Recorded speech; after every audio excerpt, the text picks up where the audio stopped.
I think this heartbeat bill is karma. I think the draft is glorious karma for feminazi cunts. Yeah. However, winning. No. I don't think women should be in the draft because I don't think women should be in the military. That's how winning is done. They don't have this. They don't have the same physical capabilities of men. No, I know, but we can just look back at previous wars when they decided to take what they believe to be the less efficient individuals and utilize them as shields. And now there are things that wonderful shields. There are things women can do in combat that men can't do in combat. Yeah, and there's some women that are definitely. But if you put a woman in a combat unit with men, she instantly makes that team less efficient. She lowers the life expectancy because she is biologically, physically not capable of the same output.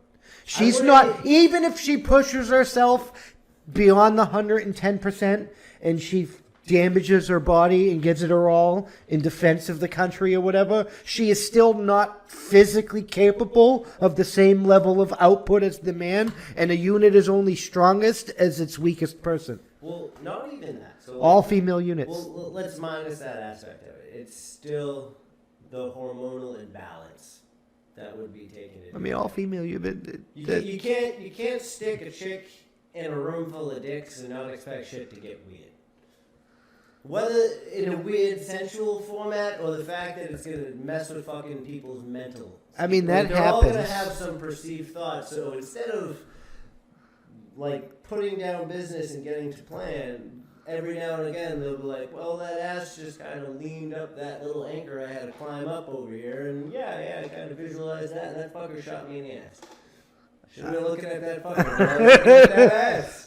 But I just say all female units.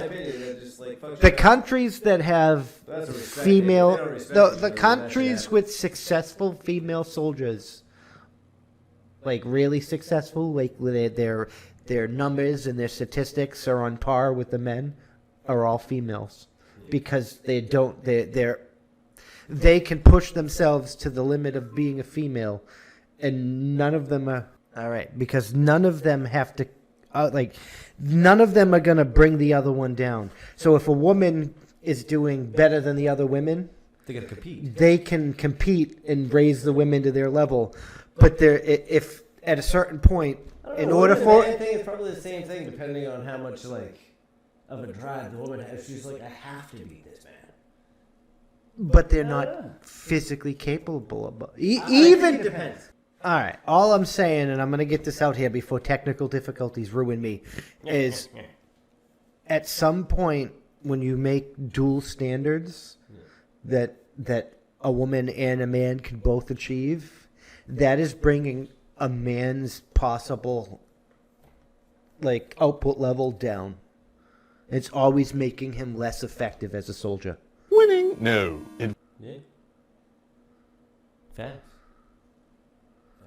I mean, I don't want to be mean or whatever, but men and women are biologically different.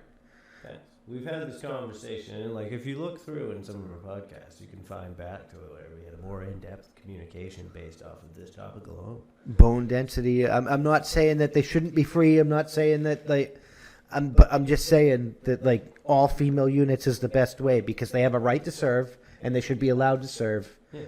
But having the standards not match, it doesn't. Winning. No. It doesn't correlate. I get it. It'll always make the thing less than.